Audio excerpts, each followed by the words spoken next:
سر گاڑ کر کے بیٹھ گئے. لوگوں نے سوچا کہ شرم کے مارے سر گاڑ لیا ہے, مراقبے میں گئے تھے آخر اس لڑکی نے ایسا کیوں کہا. سر اٹھایا اور کہا کہ اس لڑکی نے ایسا کیوں کہا, اس کے باپ نے اس کو حرام کما کر کے کھلایا, پیٹ میں حرام ہے اس لیے سب کچھ قبول ہے, نبی کی سنت قبول نہیں ہے.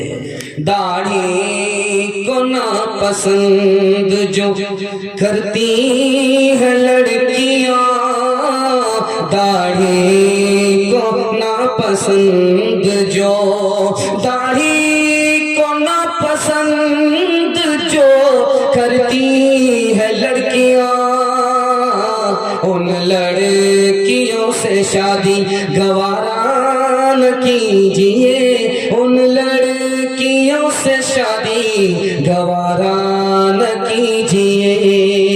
انشاءاللہ ایسی لڑکی سے شادی نہیں ہوگا, ہاتھ اٹھا دیجیے. بوڑھے لوگ غلطی سے ہاتھ اٹھائیے گا, دوسری شادی آپ کی ہونے والی نہیں ہے.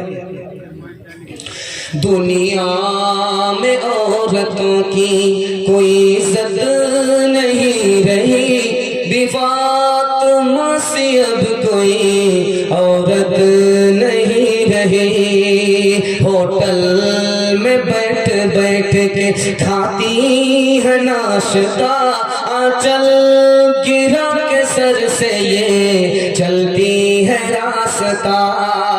ہوٹل میں بیٹھ بیٹھ کے کھاتی ہے ناشتہ, آنچل گرا کے سر سے یہ چلتی ہے راستہ.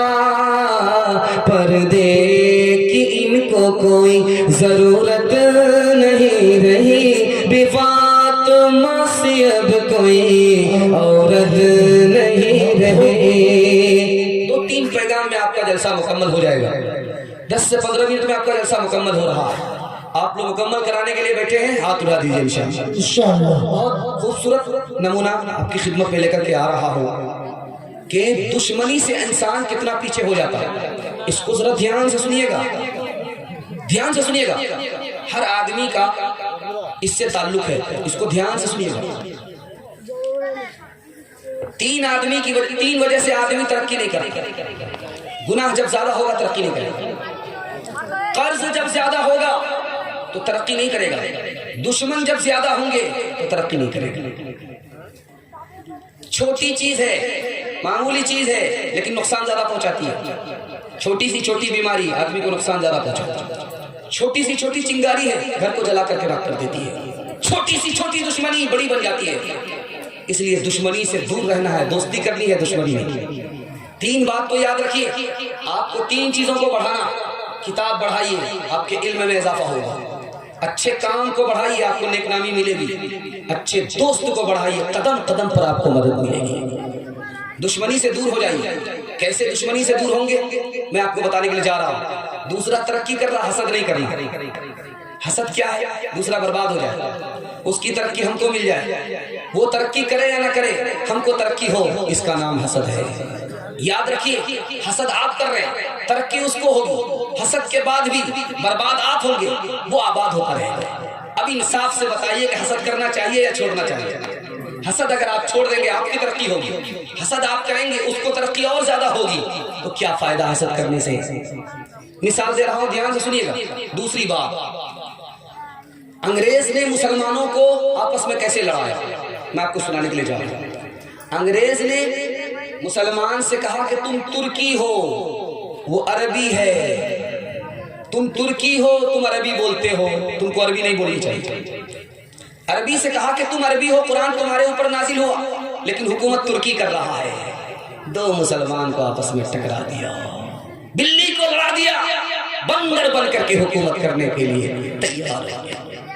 ہندو مسلمان کو انگریز نے کیسے لڑایا, سنانے کے لیے جا رہا ہوں. اللہ آپ کے علم میں اضافہ فرمائے, میرے مطالعہ کو تازہ فرمائے. ہندو سے کہا کہ تمہاری زبان ہندی ہے, مسلمان سے کہا کہ تمہاری زبان اردو ہے. مسلمان کو ہندی کا دشمن بنایا, ہندو کو اردو کا دشمن بنا دیا. دوسری دشمنی کیسے پیدا کر دی ہندو مسلمان میں انگریز نے, کہا کہ تم ہندو قوم ہو, وہ مسلمان قوم ہے, دونوں کی قوم الگ نہیں ہے, قوم کے نام پر دونوں کو لڑا دیا. تیسری دشمنی کیسے کرائی کہ ہندو سے کہا کہ تمہاری تعداد زیادہ ہے, تم حکومت کے زیادہ حقدار ہو, مسلمان کی تعداد کم ہے، وہ حکومت کا حقدار نہیں ہے، تعداد کے نام پر دونوں کو لڑا دیا۔ چوتھا معاملہ آپ کے سامنے رکھنے کے لیے جا رہا ہوں، چوتھی دشمنی، ہندو سے کہا کہ تمہارا دھرم الگ ہے، مسلمان سے کہا تمہارا دھرم الگ ہے۔ اس لیے آپ جب دیکھیں گے ہندو مسلمان فساد ہوتا ہے تو آپ کو مندر میں گائے کا گوشت ملے گا اور مسجد میں سور کا گوشت ملے گا۔ مندر کے نام پر، مسجد کے نام پر، سور اور گائے کے نام پر ہندو مسلمان کو لڑا ہے۔ اور اس سے بھی بڑا دشمن ہمارا کون ہے میں آپ کو بتانے کے لیے جا رہا ہوں، شیطان سے بڑا ہمارا دشمن کوئی نہیں ہے۔ ایک نماز ہم پڑھتے ہیں وہ 4 حملے کرتا ہے، ہم ایک نماز پڑھتے ہیں وہ 4 حملے کرتا ہے۔ پہلا حملہ وہ ہماری ناک پہ رہتا ہے، رات گزارتا ہے، اسی لیے وضو میں حکم ہے کہ جہاں کلی کرو ناک میں بھی پانی ڈالو، اس کے بعد جھاڑو تاکہ جو شیطان اندر گھسا ہے وہ باہر ہو جائے۔ دوسرا حملہ دیکھیے کہاں کرتا ہے، جب مسلمان سوتا ہے تو وہ گدی پر آ کر کے گرہ لگا دیتا ہے۔ اس لیے آپ دیکھیں گے جب سو کر کے آدمی اٹھتا ہے تو اس کا بدن ٹوٹتا ہے، شیطان چونکہ گرہ کو لگا دیا، گدی کو باندھ دیا، اس لیے آدمی کا بدن ٹوٹتا ہے۔ جب آدمی استغفر اللہ بول کر کے اٹھتا ہے، وضو کرتا ہے، نماز پڑھتا ہے تو گرہ ٹوٹ جاتی ہے۔ تیسرا حملہ دکھانے کے لیے جا رہا ہوں شیطان کا۔ شیطان تیسرا حملہ کہاں کرتا ہے، جو آدمی نماز پڑھے سوتا رہ گیا، 10 بج گئے پھر بھی نہیں جاگتا ہے تو شیطان کان میں پیشاب کر دیتا ہے۔ اس لیے جب وہ آدمی اٹھتا ہے تو خوش ہو کر کے نہیں اٹھتا، ایسے محسوس ہو رہا کہ جیل سے قیدی چھوٹا، قبرستان کا مردہ قبرستان سے نکلا، اس کا دل خوش نہیں ہوتا، کان میں شیطان پیشاب کر دیتا ہے۔ اب میں آخری حملہ دکھانے کے لیے جا رہا ہوں، ایک شیطان ایک نماز پر 4 حملے کرتا ہے۔ جب آدمی نماز میں کھڑا ہوتا ہے تو بھول جاتا ہے کہ آگے مجھے پڑھنا کیا ہے، پیچھے میں نے پڑھا کیا ہے، کیونکہ شیطان دماغ پر آ کر کے مسلط ہو جاتا ہے، دنیا میں لے کر کے چلا گیا، آدمی ادھر کی طرف سے دھیان ہٹا لیا، اب اس کو پتہ ہی نہیں کہ آگے پڑھنا کیا ہے، پیچھے ہم نے پڑھا کیا ہے۔ شیطان ایک ہے، حملے 4 ہیں، اس لیے کہا کہ شیطان تمہارا کھلا ہوا دشمن ہے، وہ مال نہیں لیتا، ایمان پر ڈاکہ ڈالتا ہے۔ امام ابو حنیفہ رحمۃ اللہ علیہ کے پاس ایک مسلمان آیا، کہا کہ میں نے پیسہ رکھا ہے جگہ بھول گیا، کہا آسان علاج ہے، 1 منٹ میں پتہ چل جائے، کہا کہ حضور جلدی سے بتائیے، کہا کہ وضو کر کے نماز کے لیے کھڑا ہو جاؤ، جب تک یاد نہ آئے تب تک پڑھتے ہو۔ اب کیا تھا، وضو کر کے جو کھڑا ہوا، پہلی رکعت میں رکوع کیا، دوسری رکعت کے رکوع کے لیے جیسے ہی کھڑا ہوا فوراً یاد آ گیا، سلام پھرنے کے بعد جو وہاں پہنچا تو دیکھا پیسہ مل گیا، دوڑا دوڑا آیا کہ کتنا پیارا وظیفہ آپ نے بتایا، بھول گیا تھا، فوراً جگہ معلوم ہو گئی، کہا کہ شیطان نے بھلایا، اور جب تم نماز میں کھڑے ہوئے تو شیطان نے یاد دلایا، وہ نہیں چاہتا کہ خدا کا بندہ خدا کی بندگی میں چھپ جائے۔ مسلمانوں سنبھل جاؤ، سنبھل جانے کا وقت آیا، بہت سوئے ہو تم اب ہوش میں آنے کا وقت آیا، جلا ڈالی تھی تم نے کشتیاں اندلس کے ساحل پر، مسلمان پھر تیری تاریخ دہرانے کا وقت اب آیا، جہاں سے 313 چلے تھے تم مسلمانوں، انہی ماضی کی راہوں پر پلٹ جا